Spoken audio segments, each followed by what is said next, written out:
Diálogos sobre Saúde Mental. Meu nome é Tamara Levi, eu sou psicóloga e, em parceria com a psicóloga Liliane, vamos estar aqui trazendo temas relacionados à saúde mental. Né, Liliane?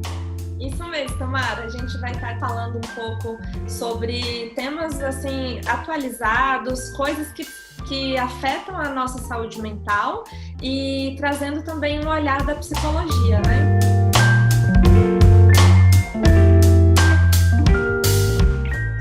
E hoje a gente vai falar um pouco, né, sobre a vivência de pessoas LGBTs, né? Então, aproveitar esse mês, que é o mês da visibilidade LGBT, e trazer um olhar sobre a saúde mental dessas pessoas. Quando a gente fala da saúde mental de pessoas LGBTs, a primeira coisa que a gente precisa lembrar é que nem sempre foi assim, né? Então, até o olhar da própria psicologia sobre a saúde mental dessas pessoas mudou ao longo do tempo. Então, acho que se a gente lembrar, né, dos primeiros DSMs, dos CIDs, né, que são livros que regulamentam, né, o que são as tipificações das doenças, a homossexualidade, né, o transtorno de gênero, né, que são as pessoas trans, também já foi considerado como uma doença, né? Eu acho que isso até a Tamara pode ajudar um pouquinho nessa contextualização histórica. Quando a gente fala de homossexualidade, é importante lembrar que durante muito tempo a sexualidade ela foi entendida como um transtorno mental, uma doença mental. E nós só tivemos a mudança dessa nomeação, né, dessa classificação, na década de 90. Em 1990, a OMS decidiu, né, que haveria retirada desse termo de identificação da homossexualidade enquanto transtorno mental. O que a psicologia vem trabalhando em cima disso, né, desde a década de 90 para cá, a gente teve a retirada não só pela OMS de transtorno mental, mas também, como a Liliane já falou, a retirada de guias, né, que são os guias que os psicólogos trabalham, não só a psicologia, mas também a psiquiatria, na identificação, né, de transtornos mentais. Mas isso não quer dizer que a discriminação parou de existir, que a homofobia parou de existir. Esse é um trabalho contínuo, né? E hoje a nossa proposta de falar sobre população LGBT e saúde mental é falar sobre os aspectos de adoecimento mental, né? Que estão diretamente ligados à população. Quando você fala sobre isso, é exatamente esse processo de sofrimento, né? Porque conviver numa sociedade que olha para você como uma pessoa errada, que olha para você como uma pessoa que é diferente desse padrão de normalidade, né? Isso traz uma série de consequências para essas pessoas mesmo.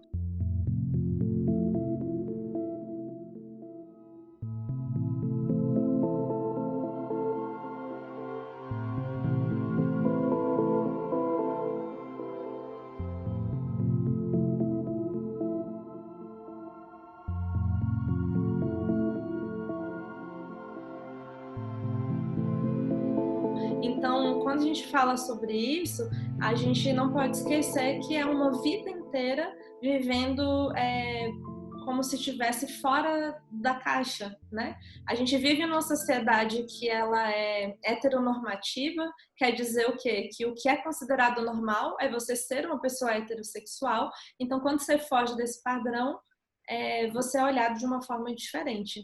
E aí, para falar um pouquinho sobre isso, Tamara, eu separei uma frase que eu achei muito interessante, eu acho que pode ser o ponto de partida para a gente apresentar algumas questões sobre os efeitos dessa vivência, né, tão difícil na sociedade, na saúde mental da população LGBT.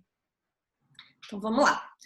Pessoas LGBTs não crescem sendo elas mesmas, crescem sacrificando e limitando sua espontaneidade para minimizar humilhações e preconceitos. Nosso maior desafio da vida adulta é escolher quais partes de nós são o que somos de verdade e quais nós criamos para nos proteger do mundo. E aí, baseado assim na sua experiência de atendimento, né, de pessoas LGBTs, como que é para você ouvir essa frase? Assim, o que que você consegue relacionar? Quando a gente fala de atendimento de pessoas LGBTs, né, às vezes até vem algum tipo de dúvida em relação por que falar especificamente de um público, né, de uma forma focal.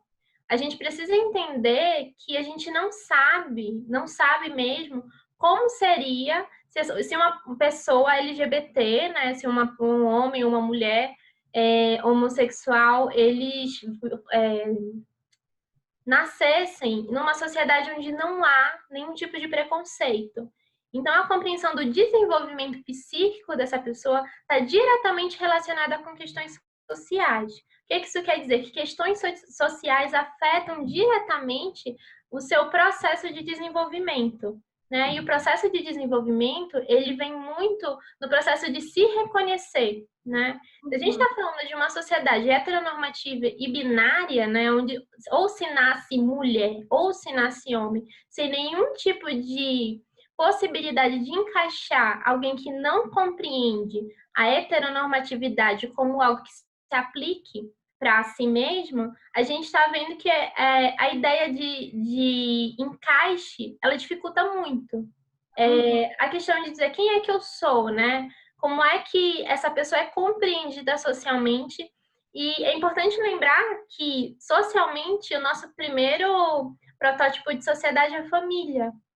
Né? Acho que o primeiro lugar que a gente cresce e aprende a conviver e a reconhecer as pessoas e ser reconhecida enquanto pessoa é no seio familiar.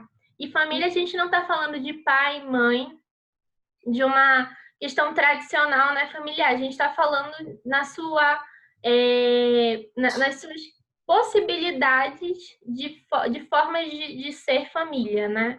Eu Sim. acho que é uma questão Você importante. falando, desculpa te interromper. Não, pode Você falar. falando um pouco disso, me veio assim alguns casos, né, de pessoas que eu já atendi que o processo de tomada de consciência, né, de que peraí, tem alguma coisa diferente do que normalmente eu vejo nas pessoas.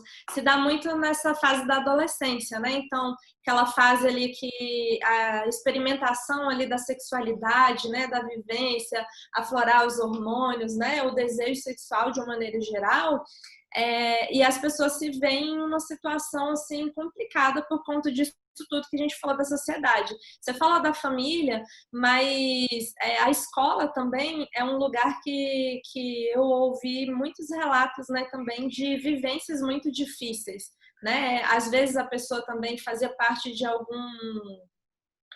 alguma rede, tipo igreja, né? Alguma comunidade, e aí a partir de determinado momento ela começa a se ver de uma forma diferente, né?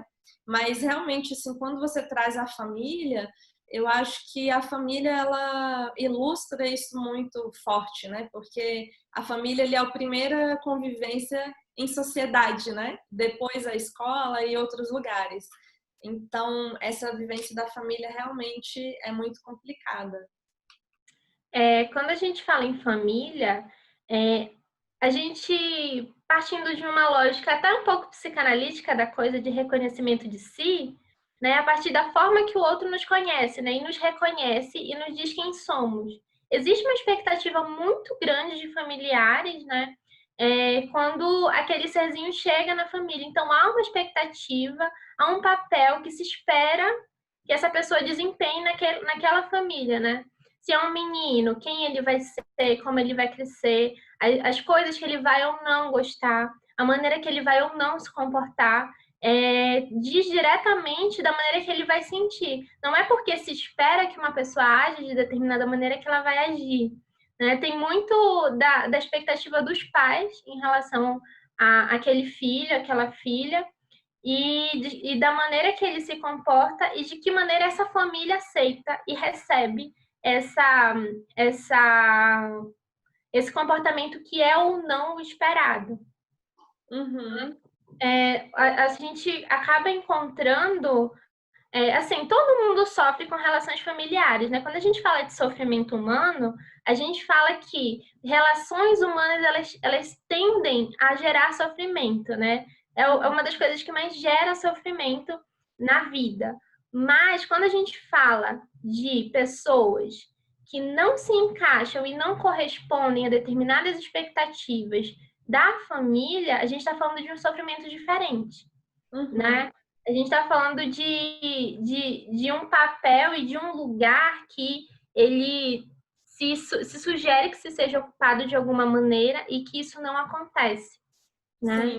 Nesse sentido, tem uma frase, né, de um atendimento que uma paciente, né, lésbica falou assim: eu nunca fui o que a minha mãe quis.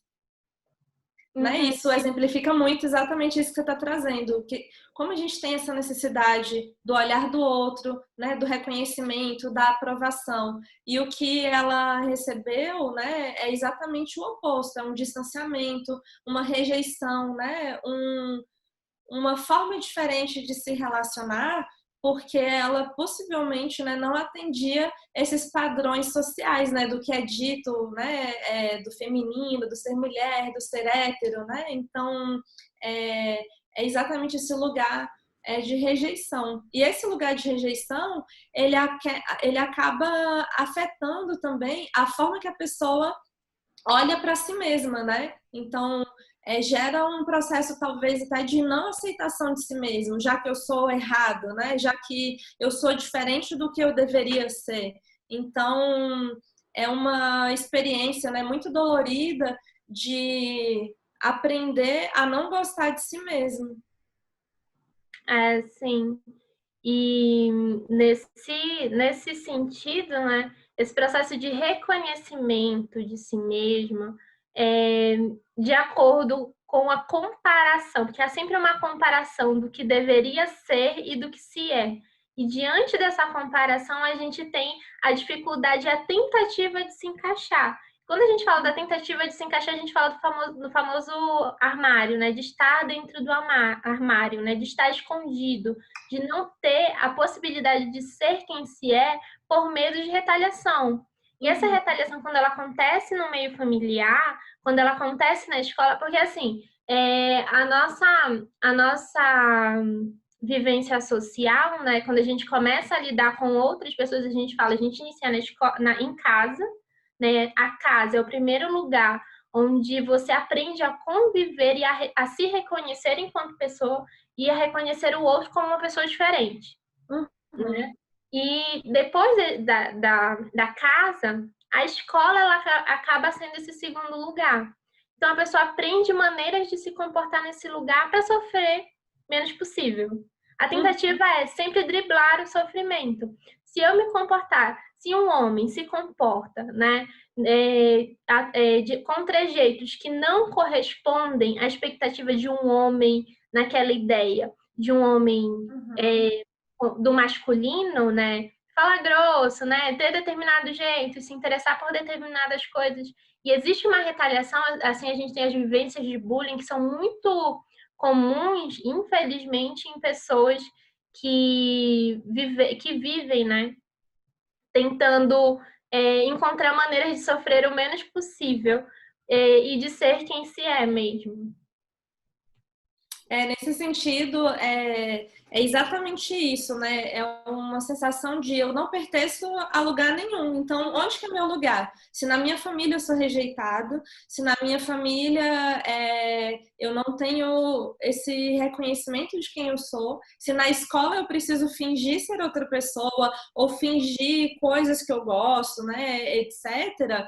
Então, onde que é meu lugar? Né? Se na igreja, por exemplo, é pecado, é errado, então, né, o que que eu sou? Em que lugar que eu pertenço? Né? Então, isso gera marcas, né, de rejeição, gera marcas de insegurança no relacionamento, né? Então, gera uma série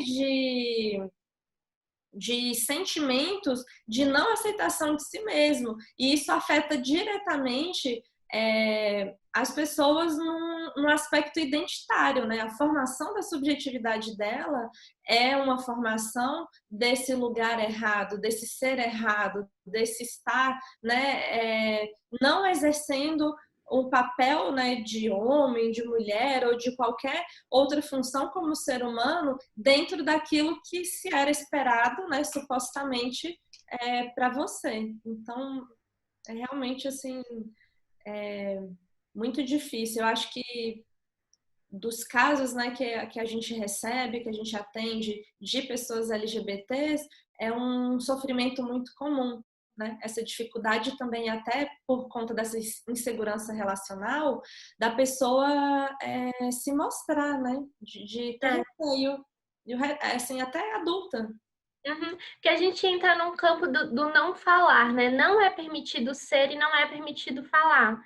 Então, na tentativa de esconder, essa não fala, né? Ela fica sempre ali guardada, sempre ali naquele lugar onde a fala ela se torna perigosa. É perigoso de ser quem eu sou, é perigoso, né? Agir da maneira que eu me sinto confortável para agir. E a gente sabe que o não falar, ele gera o adoecimento, ele é o grande causador do adoecimento psíquico, né? Nós somos seres que a fala ela é uma necessidade. Ela é uma necessidade do ser humano. A gente precisa falar. A gente precisa se expressar. E muito mais do que falar, a gente precisa ser ouvido e compreendido. Né? Acho que essa tentativa de explicação e a não compreensão leva até na negativa da fala, né? De tentar ser, tentar falar, tentar explicar e, e nesse jogo se aprende meios de defesa, né? A pessoa passa a se defender de alguma maneira. É muito comum em famílias que não se discute, né? Algumas coisas, onde não se fala sobre é, questões sexuais, né? Não se fala de sexualidade, não se fala de como se sente, não se fala do que gosta, né? São apenas imposições. Você tem que se comportar assim porque você é uma menina, você tem que se comportar assim porque você é um menino, você tem que usar uma roupa assim porque você é uma menina ou porque você é um menino, ou então são coisas que chegam como obrigações e que esconde de fato esse sujeito, né? Essa pessoa, ela fica camuflada. E o sofrimento muitas vezes também é camuflado. Né? E assim, essa camuflagem a gente encontra ela de diversas maneiras. E tem quem consiga usar do humor dela, né? Até para lidar com o bullying, para lidar com outras questões, usa do humor, e tem pessoas que não, que elas introjetam isso e acaba até implodindo num adoecimento psíquico. A gente tem um histórico, onde a gente consegue identificar algumas coisas que se repetem, né, como adoecimentos de âmbito das ansiedades, adoecimentos que eles são da área da depressão também, né, transtornos depressivos, transtornos ansiosos, né, e são questões que... Acho que nesse sentido, assim, também, né, quando a gente fala de ansiedade ou quando a gente fala de depressão, sempre existe, né, coisas mais profundas que provocaram aquilo, né? Então, esse sofrimento, né, também passa por isso. Uma visão distorcida de si mesmo, né? Então, se a experiência de vida daquela pessoa foi sempre de rejeição, sempre de insegurança, sempre de não poder agir e expressar quem se é o tempo inteiro na presença de qualquer pessoa, pelo medo da rejeição, né? Exatamente por isso, então gera uma série de sequelas emocionais mesmo. A pessoa ela fica até desprovida, né, de segurança na relação que ela tem, seja na família, né? Inclusive existem pessoas que passam a vida inteira sendo rejeitados pela família, né? Então, tem os processos, né, que são mais bem-sucedidos, que ao longo do tempo a família vai compreendendo, né, vai entendendo e acolhendo aquela pessoa, mas tem pessoas que elas têm que optar, né, ou convivem com a família apesar desse sofrimento, né, apesar dessa rejeição, ou realmente optam por não se relacionar para, de alguma forma, tentar preservar essa saúde mental, né? Então, ter essas vivências ao longo da vida não quer dizer que isso se modifique, às vezes, na vida adulta, né? Esses ambientes, esse lugar social que é nocivo, né? Então, tudo isso gera também esse sofrimento, esse adoecimento, né? E é muito legal assim, quando você traz isso, que às vezes as pessoas ouvem essa questão assim, eu tô eu tenho um sofrimento mental. Aí a pessoa acha, né, eu tô doente, eu tenho algum problema, né? E não, é disso. Quando a gente fala de segurança, de um lugar seguro para ser quem se quando a gente recebe uma pessoa que tem esse tipo de vivência no ambiente clínico, né, no setting terapêutico, a gente tenta proporcionar o máximo possível que esse ambiente seja um ambiente confortável e que ela se sinta segura para falar. E quando a gente solicita essa fala, geralmente a gente tem que demonstrar e ela tem que ter certeza que ela está segura para que isso aconteça.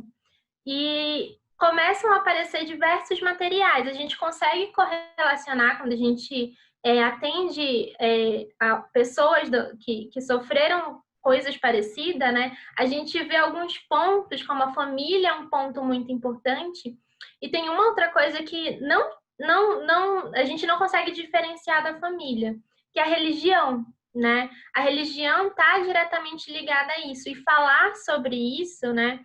Possibilitar que essa fala ela saia da pessoa é justamente encontrar esses pontos que ligam, né? Que a gente consegue correlacionar e identificar em mais de uma pessoa. Lembrando que a gente vive numa sociedade católica, cristã, né? Então nós temos uma herança muito grande dessas religiões. Sim, você falando, eu lembrei de uma frase que eu já ouvi, né, que é eu sou um pecado, né? Então, ao longo da terapia, né, a paciente trouxe exatamente esse olhar, né? Então, ela falava assim, eu tô há mais de 10 anos casada, né? Eu tô há mais de 10 anos já vivendo como uma pessoa LGBT, né, abertamente, e eu ainda sinto que eu sou um pecado, que eu sou errada, né? Então, que a minha forma de ser tá errada. Eu sei racionalmente, né, que não é assim, mas eu acho que pela religião, né, pela forma que eu vivi, eu sinto isso de alguma forma. Lá no fundo, eu me sinto assim, né? Então, eu acho que é bem simbólico nesse sentido. Se a gente entende que o processo de construção da pessoa ela se inicia na família, e assim, toda família tem um ponto, né, religioso, ou não. E o fato de não ter também diz muito daquilo que vai sendo construído na pessoa, né? A partir de valores que são ensinados e que são colocados para essas pessoas, isso constrói verdades, e são verdades muito difíceis de se convencer que não. Né? A gente está falando de verdades absolutas, né? A gente constrói algumas coisas. Quando criança, a gente acredita em super-heróis, né? Acredita que os pais, eles são incríveis, né? Que existem pessoas que elas têm um poder sobrenatural de cuidar ou então de destruir a gente. E dentro desses seres mágicos, assim, a religião ela é muito importante, ela faz parte, ela constrói pessoas e constrói padrões adoecedores mesmo, né? Quando a gente fala de uma realidade, de uma sociedade, que a gente está lembrando que a gente está falando no contexto de Brasil, a gente está falando, né, Ocidente. E a gente sabe que muitos pilares sociais, que são ditos como de famílias tradicionais, são construídos em cima disso. Então, a compreensão da homossexualidade como um pecado, né? E como um pecado imperdoável. E a gente não está falando de uma algo moral também, né, que é colocado. Moral, sim. Não só pecado, é imoral, você vai para o inferno, né? Então, é exatamente um lugar ali, como que eu posso dizer? expurgo mesmo, né? A pessoa ali, ela tá à margem, ela não tá ali pertencente àquilo. Isso. E quando a gente fala em pecado, por exemplo, quando, o pecado da gula, então eu não vou mais comer, né? Quando a gente fala da essência da pessoa, do seu ser, como é que não vai mais pecar, né? É não ser quem se é, o preço do não pecar, do não ir para o inferno. O preço disso é qual? É não ser quem se é, né? E a gente... uma tentativa, né, de não ser quem se é. E às vezes, assim, eu já ouvi relatos de pessoas assim que iam para a igreja, acho que era a igreja evangélica, né? E aí, assim, pediam para Deus encarecidamente, oravam, né, para se curar, para não ser daquela forma. E aí tem até a questão assim que é muito colocada, que é a questão da cura gay, né, que é um absurdo, né, de tentar transformar a pessoa em algo que ela não é e que é impossível e que também já é comprovado que deixa uma quantidade de sequelas, né? Tem a tentativa de aliás, não só a tentativa, mas a promessa de uma cura, né? A gente consegue identificar em algumas religiões onde seres místicos estariam envolvidos, né, como culpados dessa pessoa ser quem ela é, né? Então, Fala precisaria... como se fosse Você fala como se fosse tipo, tem algum demônio, algum espírito ruim que está fazendo isso. Exatamente. Eu lembrei da visão do espiritismo também, né? Que eu já ouvi alguns relatos de pessoas.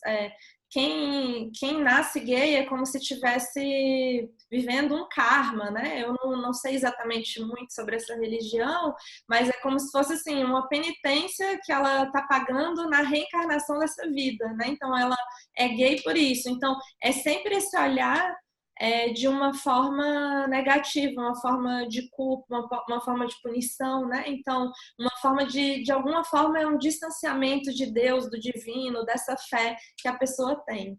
Mais uma vez, uma rejeição, né? Então, a rejeição da escola, a rejeição da família, a rejeição da própria fé, do Deus, né? Então... É como se Deus se negasse a ser teu por simplesmente você ser quem você é. E tem uma coisa que você falou que me lembrou muito, né? Como se fosse uma possibilidade de escolha. É muito importante deixar muito claro que tem coisas que não se escolhem. Não é uma escolha, não é uma decisão em que num momento em que você acorda e decide, olha, acho que eu vou ser gay, então, porque eu quero sofrer homofobia, quero ter medo de andar na rua, quero ter medo de falar com a minha família. E não é dessa maneira que acontece, né? As coisas elas acontecem de uma outra maneira onde não há controle, né? Tem muito a gente encontra em algumas falas, né? Ser gay, ter um filho gay, ter uma filha lésbica é como se fosse um castigo, né? Às vezes é tido como castigo, o que eu fiz para Deus para merecer, né? Onde foi que eu errei, né? Onde Onde foi que que eu eu errei? errei? Foi na ausência do pai, foi a ausência da mãe, foi a ausência de uma figura que performasse da maneira exata para a pessoa aprender a ser quem ela devia ser, né? Então a gente acaba caindo muito nessa questão de causa e efeito. É uma coisa assim que é muito importante colocar que as coisas elas não são de causa e efeito, né? Existem alguns mitos a respeito disso. Pessoas que sofreram algum tipo de abuso têm dificuldade de desenvolver a sexualidade e acabam, né, se tornando como se fosse possível homossexual, então lésbica. Só que as coisas não acontecem dessa maneira. E acho que uma coisa também importante é lembrar que quando a gente fala a gente está falando muito da questão homossexual, que a população LGBT ela não se resume a gays e lésbicas, né? A gente tem outras modalidades de vida, né? Que inclusive a gente ainda está descobrindo. Na possibilidade de se falar sobre isso, a gente descobre muita coisa, né? Quando a gente fala de uma bissexualidade, quando a gente fala de uma assexualidade, né? Quando a gente fala da transexualidade, né? Quando a gente fala do transexual, quando a gente fala também do travesti, né? Dessas figuras que eles estão encontrando espaço, não que eles não existiam, eles sempre existiram. É uma coisa importante falar, essa coisa da modernidade está aparecendo. Não, gente, não está aparecendo agora. Não é novidade, a gente está dando espaço e a gente está dando visibilidade, que elas não fiquem mais guardadas, que elas não fiquem mais embaixo do tapete. A gente não pode fingir que essas coisas estão aparecendo agora, que essas pessoas estão existindo agora, elas sempre existiram, né? E acredito que esse espaço que a gente reserva aqui é muito importante, né? Falar não só da vivência social, mas também do resultado social nesse indivíduo. Né? Existe um resultado, né? Existe uma soma de anos de luta, né? Uma soma do que está acontecendo ainda, que o cenário que a gente está assistindo, né? Tá vivendo, ele é muito doloroso, né? Ao mesmo tempo que é muito doloroso, ele também é muito importante. Eu fico pensando que acho que é importante a gente trazer um pouco sobre o que o processo terapêutico, né? O que a psicoterapia, como que a psicologia pode ajudar, né, a melhorar essa saúde mental, a vivenciar de uma maneira diferente, né, esses traumas, esse sofrimento e quais são os benefícios, né, que a psicoterapia pode trazer para as pessoas que são LGBTs e que procuram, talvez, né, se curar, digamos assim, mas se curar emocionalmente de todo o sofrimento que a pessoa viveu ao longo da sua vida, com essas experiências tão difíceis. Sim, quando a gente fala, né, dessas outras situações, quando a gente fala de trans, a gente está falando de lutas que elas são muito recentes. A gente está falando do direito, né, de ter um nome, né, que se identifique, de ser reconhecido por esse nome, né. A gente consegue acompanhar na clínica o processo de transição, né. Uma das exigências para que o processo de transição aconteça, seja ele ou só por fatores hormonais ou por intervenção cirúrgica, né, que existe uma diferença entre isso. Nem todo mundo deseja ter todas as características do gênero que se identifica, né? Do gênero que se reconhece. Então, a gente tem essa questão medicamentosa, hormonal, e tem a possibilidade, não é uma condição, é uma possibilidade de uma intervenção cirúrgica, né? Quando a gente fala de mastectomia, ou então da reversão, é nesse sentido que a gente coloca, né? Então, existe uma carga muito dolorosa em relação a isso. Quando a gente fala de saúde mental no processo terapêutico, a gente não vai curar ninguém, né? A gente não tem, infelizmente, a gente não tem como mudar o mundo, a gente não tem como transformar o mundo num lugar mais saudável para uma pessoa LGBT estar vivendo. A gente não tem como acabar com a homofobia, a gente não tem como acabar com a transfobia, a gente não tem como defendê-los fisicamente e psiquicamente, infelizmente. Mas a gente consegue construir, dentro da psicoterapia, ferramentas para que a pessoa possa lidar com isso de uma maneira menos dolorosa, né? De que maneira lidar com essa família, de lidar com esses pais, de encontrar uma possibilidade de fé que lhe atenda e que lhe aceite, né? E quando a gente fala de aceitação, não é só uma aceitação social, é uma aceitação de si mesmo, né? Muito difícil, muitas vezes, para o paciente conseguir se aceitar sem uma culpabilização, né? Sem a ideia de que existe algum culpado, de que existe algum castigo, né? E que por conta disso está sendo penalizado e vai ser penalizado durante toda a vida. E não, a ideia é trazer qualidade de vida para que se possa ter uma vida com qualidade. E qualidade nas relações, que se possa ter uma vida social, que possa ter uma vida amorosa, que possa ter uma vida familiar e religiosa, né? Dentro daquilo que a gente entende por saúde, né? Sim. Pode continuar. Não, o que eu ia falar é exatamente da beleza, digamos assim, né, da psicoterapia, né? A gente consegue mudar, talvez, ou proporcionar a mudança naquela pessoa, né? Então, fortalecer ela emocionalmente, fazer com que ela tome consciência de alguns sofrimentos que às vezes não estava ali presente, né? Que ela consiga nomear, que ela consiga verbalizar o que ela sofreu e dar um novo significado, né? Então, dar um novo significado, desenvolver ferramentas emocionais para lidar com isso socialmente. E a partir daí, desenvolver um olhar de mais afeto, de mais carinho sobre si mesmo, né? Esse processo de aceitação que você falou, e exatamente esse fortalecimento para enfrentar, né?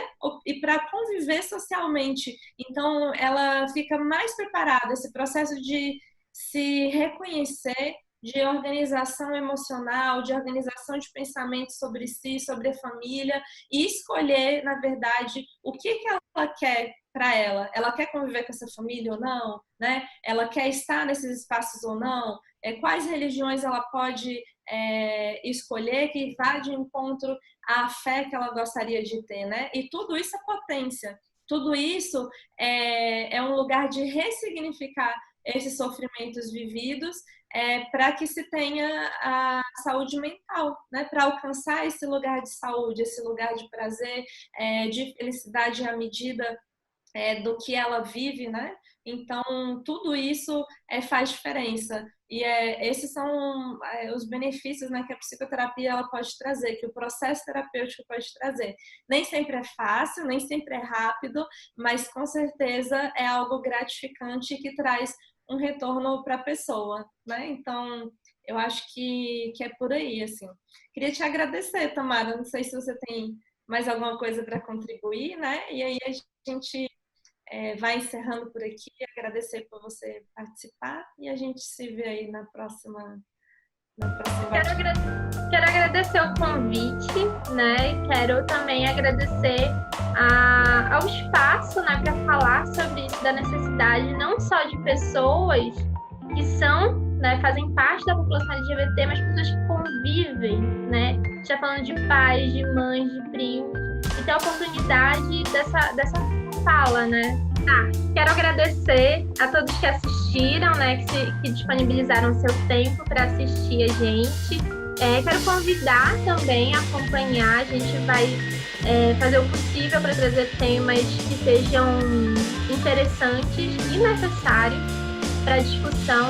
Quero pedir também o envolvimento de vocês, comentem, tragam ideias, nós estamos abertos a fazer os esclarecimentos, tá bom? E até a próxima!